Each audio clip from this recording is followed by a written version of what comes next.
I'm teaching are being homeschooled, right? So already their parents are not buying in to a lot of the mainstream narratives. And the beauty of teaching teens is that their brains are so malleable. So when I have come up against pushback from some of the students that, think it's cool, it's kind of the thing to believe in, I just poke at them in these gentle ways and offer kind of alternative ways of thinking around, protected classes and freedom, and are these things really appropriate for such young children? And it's interesting to see like how quickly they will come around and realize like, no, actually this isn't appropriate for these young children. And once they clue into the tactics being used to manipulate them, then they really quickly relinquish them. So that's been beautiful, because I'm not pushing anything on my students. If they believe these things passionately and authentically, then I support them in that. But it's been interesting to see that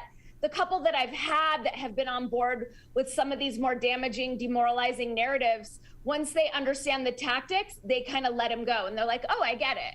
Are you more so like a one-on-one? What's the largest group of students that you would work with at a time? Because I also believe, as we've spoken about in the past, whether we're talking about grade school children, whether we're talking about college, whether we're talking about people in their 30s, 40s, 50s, when you take them out of a group setting and you talk to them one-on-one, you can make unbelievable progress in places that would otherwise be very uncomfortable for them. But group settings can sometimes help them put their guard up, reinforce what they already believe, because they don't want to be, they don't want to be defeated if it's supposedly something that they're supposed to champion. So what have you found? Is there any difference between working with children one-on-one or group settings, and how big are those groups?